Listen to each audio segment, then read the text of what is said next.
hello. All right. Thank you, pretend audience. Thank you so much. All right. Hello, friends, and welcome in to the special post Monday Night Football edition of Talking Sports at Work. Excuse me. I am your host, Eric Pursley, and I have a lot to talk about today. And normally, you guys know I don't often do consecutive shows. Oh, by the way, this probably sounds crappy right now. I thought I had my AirPods on the charger for most of the evening yesterday, and I guess I don't know why they didn't charge. So you're having to hear me through the Bluetooth, and I know that sucks a little bit. I'll see if there's any way I can fix it, but hopefully it's not too bad. Anyway, the Titans got their first win of the season yesterday, and we all know what the big topic of discussion is going to be when it comes to that. It's going to be about the quarterback. Levis, in the few plays he was in, turned the ball over again, continues to lead the league in interceptions, or continues to lead the league in turnovers, is tied for the league in interceptions. We'll dive into all of that, but we've also got some other things to talk about with, what else was there? I don't know. Jaden Daniels through September is, lighting the NFL world on fire, which that's something that, I like to be wrong in those cases, but we'll talk about that in a few minutes. Also, a few things about some subjectivity in media and what was else? The 49ers draft picks and how they just get way too much credit. I like John Lynch, but they get way too much credit for their drafting and front office stuff, and I'll dive into why in a few minutes. So first, I'm going to take a quick break, see if I can stop for a second, go over my notes, what I had for today, and then I'll be right back. All right, hey friends, welcome back. So, this is, I know I say this a lot, but I really do think this is going to be a short episode today because I talked about most of, what there was to cover yesterday, and I'm not going to rehash any of that. But we've got, there were two games yesterday, and I don't care that much about one of them. So, really, we've just got one game and a couple other topics to talk about. So first of all, speaking on that topic, because that is something, and I mentioned this yesterday, the whole Monday night doubleheader thing, I hate it. I really hate it. And it's not even a doubleheader. I mean, they call it that, but a doubleheader means consecutive games. It means like, okay, what Fox or CBS, usually Fox does, where they have a 1 o'clock game and then a 4 o'clock game right after that. That's a doubleheader. Or, when the Mets play the Braves and then they play another game right after that. That's a doubleheader. A doubleheader is not one game starts at 7:30 and then on another channel, another game starts at 8:15. That's just stupid. I mean, I don't get the point of that. Isn't the whole point of Monday Night Football, Sunday Night Football supposed to be to highlight one game in a primetime setting? And it's stupid. I don't get the point of it. What is the point of doing it this way? I don't understand. I'm sure there's some logic to it, and I'm sure it's got a lot of money involved because it's, it's ESPN, it's Disney, it's football, it's the NFL. I'm sure there's tons of money involved in what they're doing, why they're doing it, but I just personally don't get it, and I hate it. And what I also hate about it is the fact that when I've got a massive ass TV, by the way, at my house. I'm not trying to brag or anything. It's just a fact. I have a huge ass TV in my living room, and I'm trying to watch this one game, and I have my couch set up pretty far away, so because I have this big ass TV that covers a big portion of the wall. So when I'm trying to watch this one game and focus on it, I don't want you bringing in another game over here, putting a picture-in-picture thing and showing me what's going on. I know that other game is on. I know what channel it's on. If I want to watch that other game, I'll turn it to that other game. I don't understand that either. That drives me nuts. And it was infuriating me last night because it kept happening every time one team got into the red zone that's what it was. Anytime there was a goal-to-go situation, which there was a lot of because there was a lot of scoring in that Lions-Seahawks game, they would do the stupid picture-in-picture thing where they, minimize my game over here and bring up the other one. Now, the other one's still smaller and mine's bigger, but that's not what I want. I know that other game is on. If I want to watch it, I'll watch it. I'm trying to watch this one. I don't get that. I mean, you don't see that in other, like in college games where there are, dozens of games happening at the same time. You don't see them, you're watching Tennessee and Alabama. You don't see them go to Georgia and Kentucky, here on the other side of the screen. No, they do that in breaks. They'll show you little highlights, after a commercial. That's how that works. I'm watching this game intentionally. Anyway, so that whole thing just drives me nuts. I don't get it. I don't understand the point of, when you're supposed to be highlighting one game in primetime, that's the point of Monday Night Football, that's the point of Sunday Night Football. Why are we doing two of them that start within like 45 minutes of each other on two different channels? Whatever. But that'll be my little rant about that. It's just it really irritates me. It really does. And I guess it also kind of goes to the whole thing about how, I always feel like the Tennessee teams, the Vols and the Titans, are always underrepresented and sort of, and that's just the way it is. I mean, I understand that. I'm not naive about it. I'm not going to complain too much about it because that is the way that it is. We are, a smaller market team that has not been very star-studded and successful lately, with the Titans especially. So we're not going to get a bunch of national coverage, I mean, the Jets suck, the Giants suck, but they get a ton of coverage because they're New York teams.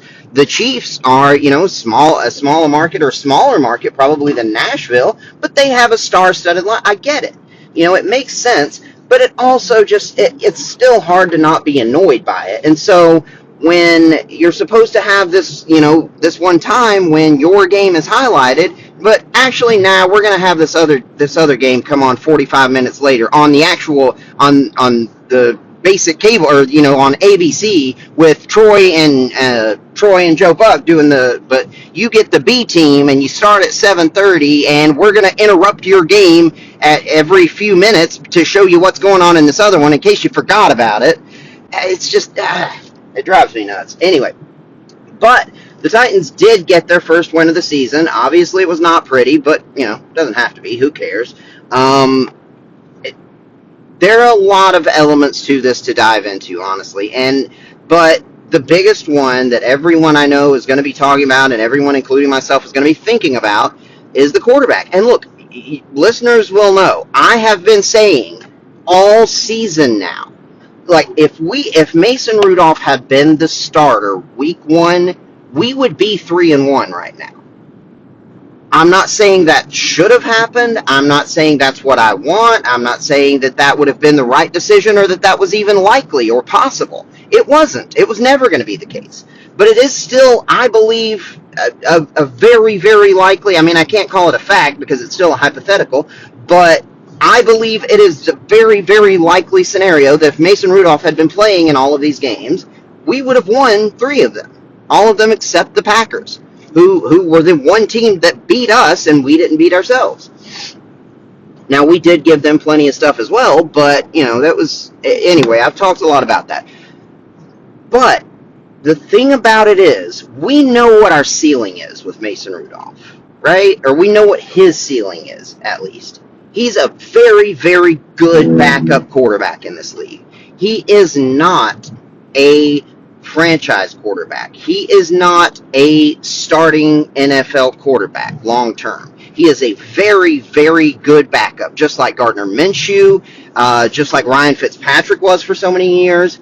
There are lots of guys, and like Jacoby Brissett has been that for a while now. I mean, there are a lot of guys who are that, and that's a great thing, and I don't think that should be something that's belittled or underappreciated. That's an important thing, and it's a valuable thing. But that's what he is. And honestly, at least so far, I don't think he's even proven himself to be on that level of, like, Brissett or Fitzpatrick or, Minshew, the guys I've mentioned. But I think he is that good, and he can be that.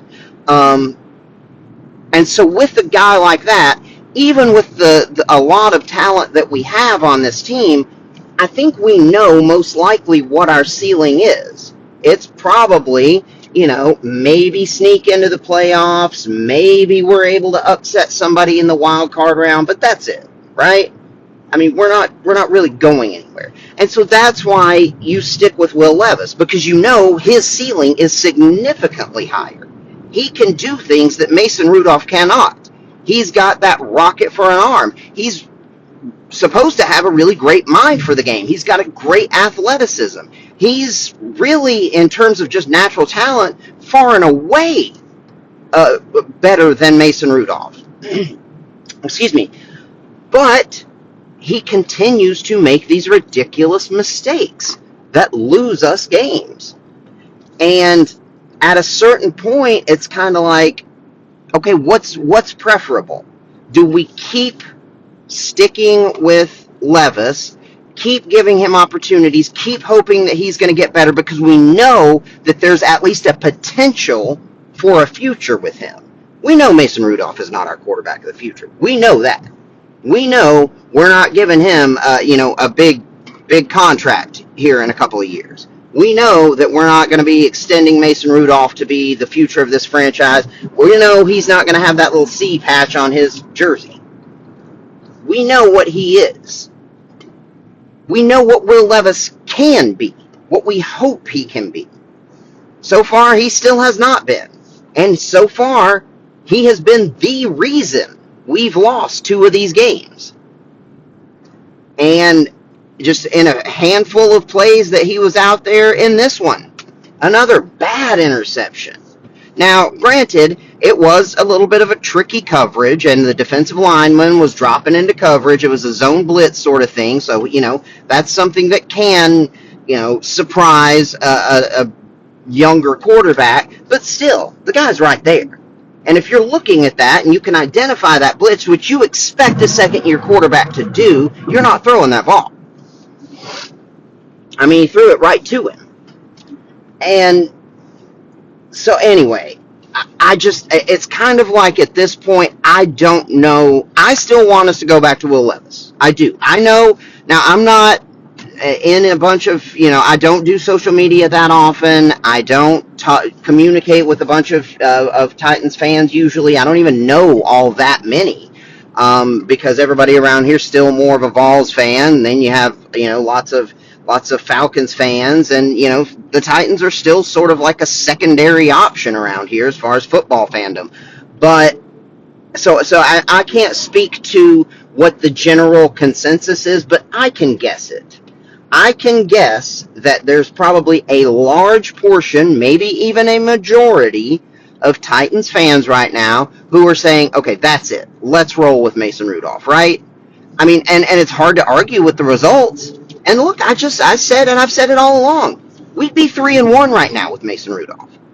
But are we really going to do anything meaningful with him? No, we're not. We're not going to do anything meaningful this year. The absolute best case scenario is what I just said. We sneak into the playoffs, and maybe we're able to upset somebody in the wild card round. That's the ceiling with him as our quarterback. And, I mean, that's the best case. I don't even think that would happen. But it's possible. With Will Levis, you know that the ceiling is higher, and there's a potential for a future there. And so I just think, let's keep rolling with Will, because here's what's going to happen.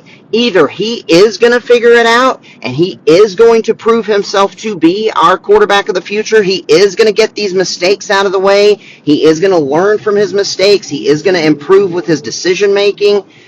And, he is going to be the guy, or he's not. And we can definitively say he's not. Let's move on. And we've lost enough games now that we'll actually have a top 10 draft pick and can get someone to replace him this year, or, in this upcoming draft.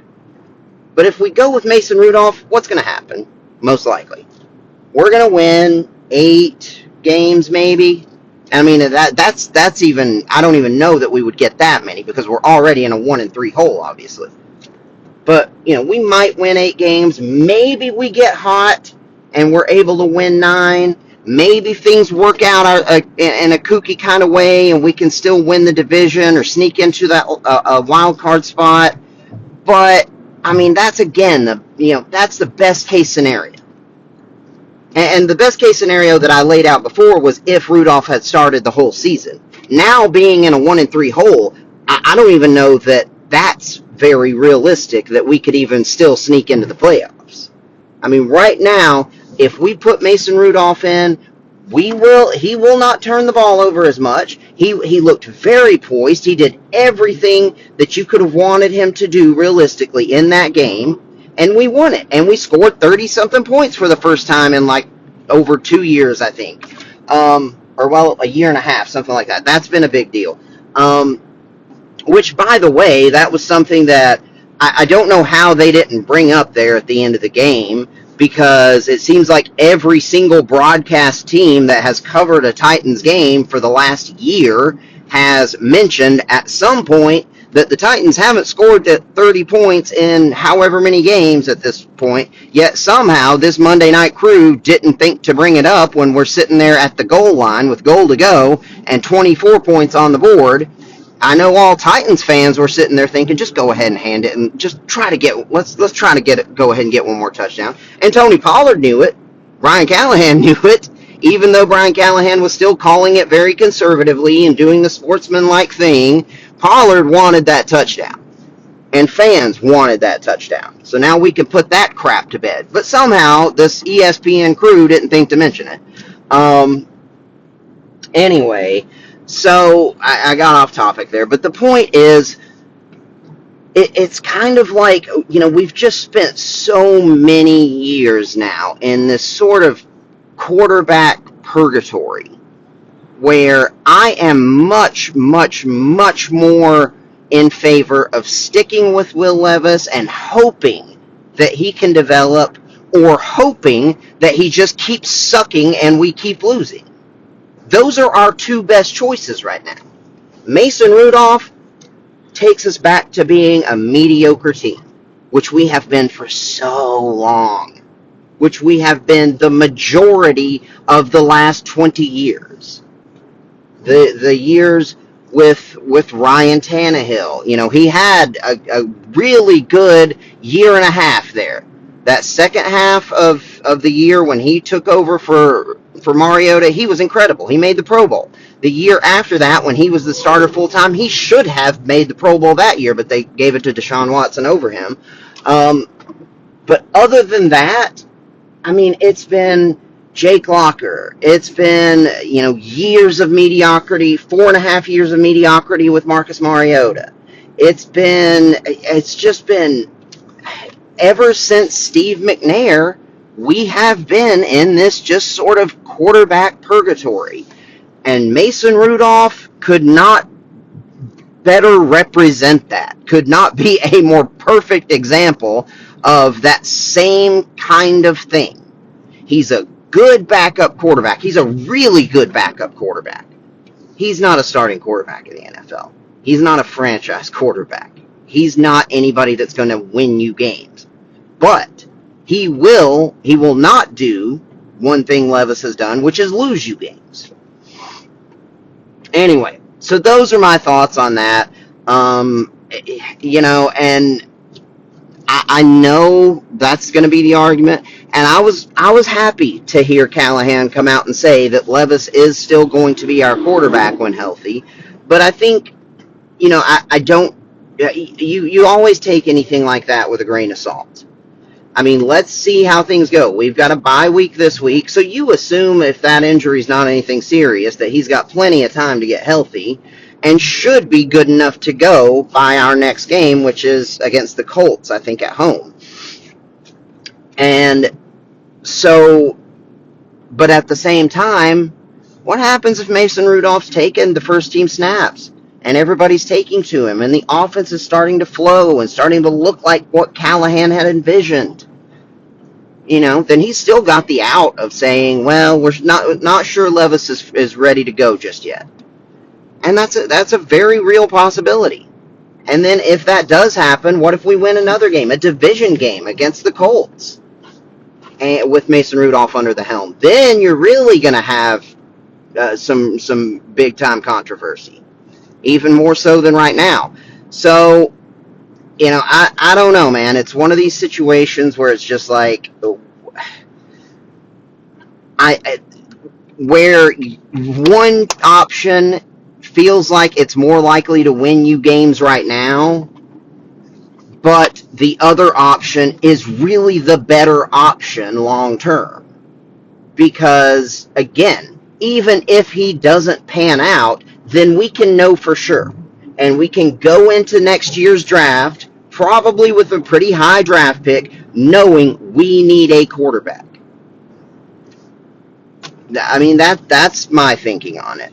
And again, this just one more time goes back to I cannot help but just drive myself nuts over the fact that the day before and day of the draft 2 years ago, every mock draft, every expert was saying that the Texans really weren't in love with CJ Stroud, and they were probably going to take a defensive player there. And so every mock draft had the Titans trading up to number 3 to take CJ Stroud.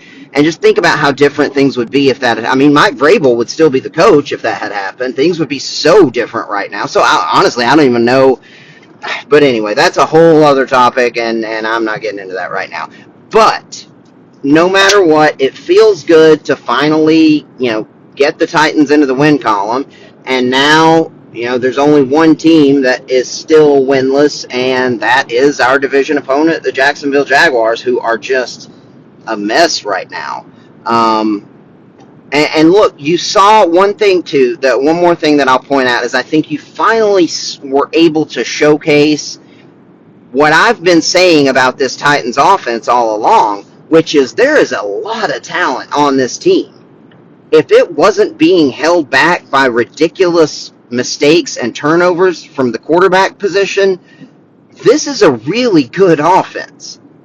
The right side of the offensive line is still a problem, but this is a really good receiver group with Ridley and Hopkins and Boyd and Westbrook, Akina, and Burks as your 4 and 5, with Tony Pollard and Tajay Spears being that kind of two-headed, running back combo, with a left side of the offensive line that looks like it's going to be Pro Bowl caliber for many years to come. This is a good offense in terms of talent, and a good, what I've thought has so far been a good offensive-minded play-calling head coach. Now, I will point out a couple things on that note as well, but let me just finish that thought. Now with Mason Rudolph there, just kind of playing point guard and not, trying to do too much, not trying to win the game, just making sure to facilitate and not lose the game, you were able to see this offense actually has the potential to be really good. But on the note of Callahan, I was very, very, very frustrated that he did not challenge that call on where Will Levis got injured. Now, the only thing I can think of is that maybe he was just preoccupied by is Will okay? Is our starting quarterback okay? That he wasn't even paying attention to. Should I challenge that we got that first down? Because it was obvious he got the first down there. That was a terrible spot. I mean, the announcers, the commentators, everybody could see. Yeah, he got the first down there, and I couldn't understand for the life of me why he punted that one away and didn't challenge. I mean, it's the first half. What are you holding on to? I can understand it if it's the second half in a close game and you don't want to risk your timeouts. This is still the first half, dude. And even if you just win one now, you get another challenge. So challenge it. Who cares about a first half timeout on what could be a crucial, third down conversion? That did not make a lot of sense to me. I was very frustrated that he didn't challenge that. And the penalties and mental mistakes are also an indication usually of some coaching problems. And so that started to concern me a little bit. But overall, I still like him. I like his personality, and I really like him as a play caller and this offense that he's designed, as long as we can get somebody to just run it and not screw it up. Excuse me. So, anyway, that's pretty much all I wanted to say on that.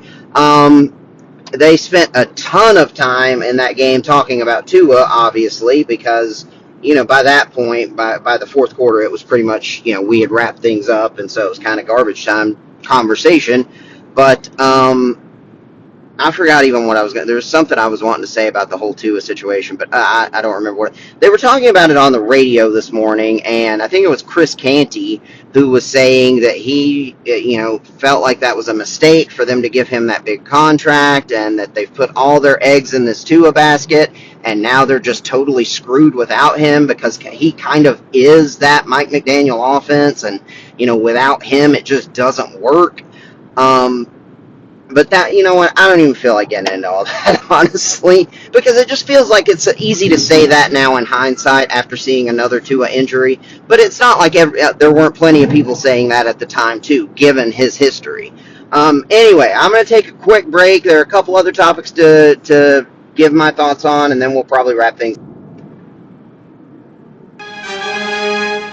All right, friends, welcome back. So there was one other thing worth mentioning. I don't know if I was not about to tell anybody to take the Titans money line in that one, but I did, just because I've already lost on them at least twice when I've been very confident going into the game.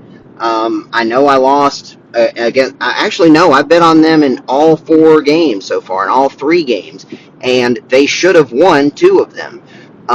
So I was not about to tell anybody to take the Titans this time, but I did once again, and this time it paid off. But they were 2.5-point underdogs against a team without its starting quarterback. Now, granted, we just got destroyed by a team with a quarterback who had just showed up 2 weeks ago, who used to play for us. We had just traded to them, so there was reason to not be too, confident going into this one.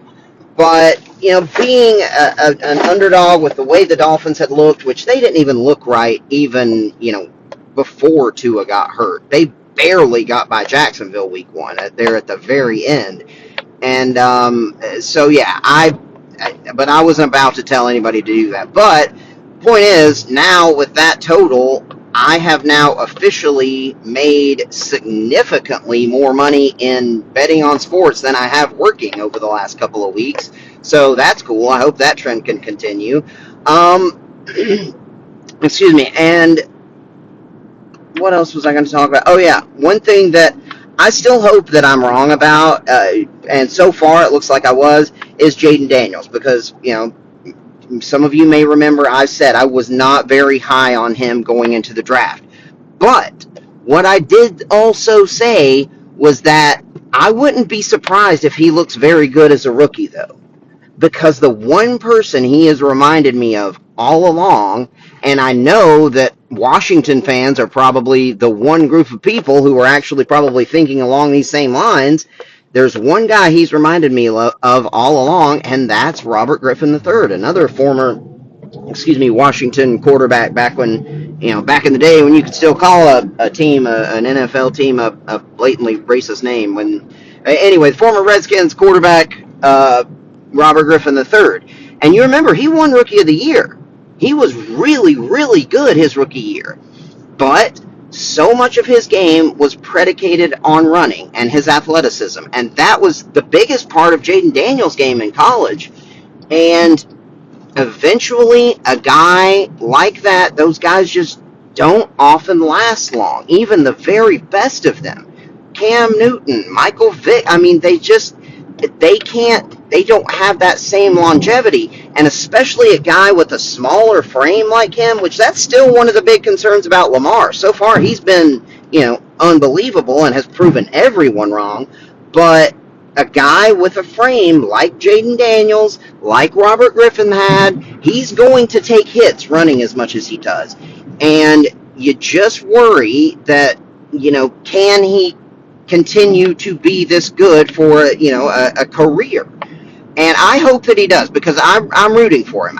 Even though I wasn't a big believer in him, this is one of those situations where I'm actually glad that it looks like I was wrong, because I like him. He was not he was not the chosen one like Caleb Williams was probably since middle school, like Trevor Lawrence was. This is a guy who was not a 5-star recruit, who had to work his way just to a power program like LSU. He didn't start off there. He wasn't recruited by LSU. He was a transfer. And so, he's a guy who's had to earn these things. And I like seeing guys like that really be successful.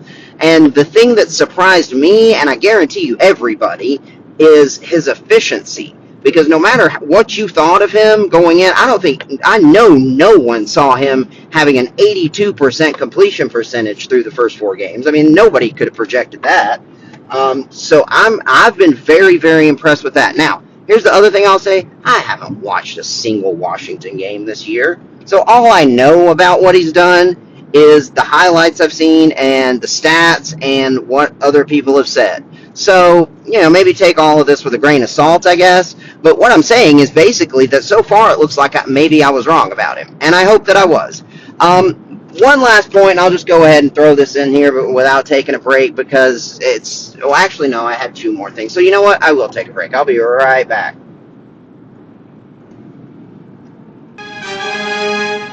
Alrighty, hey friends, back again. So one quick thing that I thought this was funny is that, subjectivity it's impossible to avoid when you have these sports experts. And I just had what to me was a laughable example of it this morning whenever I had Sports Center on and when getting the kids ready to go. And Jeff Saturday, who's somebody I really love. I love him on TV, and I like listening to him. But it was just so funny because he was talking about the Jets, and we know that it seems like everybody in media wants the Jets to do well. And he was saying all these things about what happened in that Broncos game. And he was saying all these things that, by all indications, would indicate that this is not a good team. But because the question was, after this loss, do we still believe the Jets are a playoff team? And he was saying, yes, they're still a playoff team. And he was saying, the offensive line did not play well. Aaron Rodgers did not really play well or look right. And, the defense wasn't doing this and that and blah, blah, blah. And saying all of these things that would indicate, no, this is not a playoff team. But yet his argument was that all these things didn't happen. They didn't play well. He didn't play well. They didn't play well. But yet, somehow, instead of it being that means they're not playing well, so they're going to continue to not play well. Instead, he took it as they just didn't play well in this game, but they will in the future. That's just, I don't. It's so silly to me how these famous experts and these sports personalities can make these things sound so justified when someone is sitting here telling you all of these reasons why this doesn't look like a good team, but yet he's making the point that they are a good team. And I don't even know if I'm saying this correctly, but he was saying, they didn't do this well. They didn't do this well. They didn't. But if he was saying all these things, they didn't do this and this and this well, but they usually do, and yet they still won this game. That would be one thing. But he wasn't saying they didn't do this and this and this well, but they usually do. He was just saying they didn't do this and this and this well. Not, full stop. And they lost that game, by the way. So he's making all these points about all the things that are bad about this team, yet somehow these bad performances indicate that maybe it was just a one-time thing. I just don't get that. I just thought that was silly. Anyway, and again, my opinion on the Jets is the same as what it has always been all season, all preseason, even going back to last preseason. And that is that this is a team that might make the playoffs, and that given Aaron Rodgers, if who he is and his experience, and if he can stay healthy, they can make some noise in the playoffs, but that's it. They're not a favorite. They're not a Super Bowl contender. They're not one of the favorites in the AFC. They never should have been. They're only considered that because they are the Jets and because so much of the media grew up Jets fans, or so much of the media is based in New York, and so they, in some ways sort of have an affection for them, or they cater to that audience. So anyway, no, the Jets are a decent team. They really are. And so far, they're honestly even a little bit better than what I expected them to be. Because, I didn't know if Aaron Rodgers would even make it this far, and it does look like he's starting to get dinged up. But they're a pretty good team. They might make the playoffs. In fact, I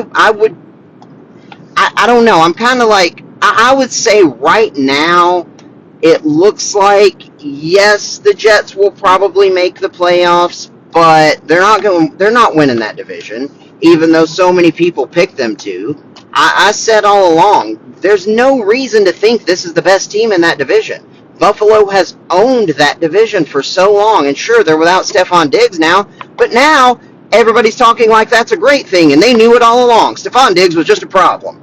Right? Now Josh Allen doesn't have to worry about somebody crying on the sidelines and demanding the ball. Now he can just play freely. We knew it all along. Come on, man.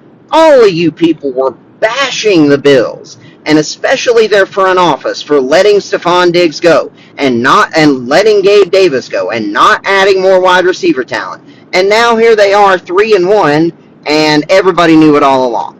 It's just, God, the hypocrisy is just, it drives me nuts, man. And I get it. I mean, I get that you can't admit to all of your mistakes as a sports personality because then you'd lose credibility. But hell, maybe you should, you know? But it's your livelihood, and so you don't want to lose that. I can get that. Anyway, and the one last thing that I just wanted to mention, and this is something I've talked about before, and it's not even really a current topic, but it's something that I heard on another sports radio show on the drive this morning, and they were talking about, again, praising the 49ers front office and how great they are at identifying talent. And, man, they have done an incredible job at identifying late-round or undrafted talent. Now we see Jordan Mason. We know Brock Purdy. But what everybody always forgets to mention when talking about, this great 49ers roster that they've built, are how many terrible decisions they've made early in the draft. Does nobody remember them taking Solomon Thomas 3rd overall? Does nobody remember them giving up the farm to trade up and get Trey Lance? And, I mean, that's just off the top of my head. I know there are more than that. But the 49ers are not this, just wizardry group of talent identifiers and evaluators. And no, they've got a great coach, and they are really good at identifying late-round talent. They're great at that. But they have sucked at drafting early. In fact, the only first-round draft pick that I can think of right off the top that has really panned out for them lately has been Nick Bosa. I mean, who else? Who else have they drafted in the first round recently? I don't know. I'd like to go back and look at it. But they have had some huge busts early in the first round. Like, we're talking top 3 picks. And they've done, Jimmy Garoppolo was another one they made that trade for. And you can't even say that didn't work because he got them to a Super Bowl. But anyway, look, the 49ers have one of arguably the best coach right now in the NFL. And I would still say Andy Reid, and I think most people would. But I think most people would also probably put Shanahan as number 2. And John Lynch has been good at putting together rosters mainly of late-round talent and free agents and trade acquisitions. But, man, just imagine if they were able to actually draft well when they have these opportunities to get elite talent at the top of the draft. They'd be unstoppable. All right. Anyway, those are my thoughts for today. I am very happy, even though things didn't really, it wasn't pretty, and it really feels like it's going to just bring more questions than answers for the Titans. It was great to see the running game really come through the way that it did. It was great to be proven right that, everything I'd been saying about if Mason Rudolph were playing, although, again, it just feels like it might introduce more problems than anything now. And it was great to see the defense step back up to that elite level that they had been in really every game except for that Packers game. T'Vondre Sweat, man, is a beast, dude. Everybody was really, really questioning that pick, to say the very least. A lot of people were bashing that pick. That dude is a beast. And way to go with Rand Carthon grabbing him where he did.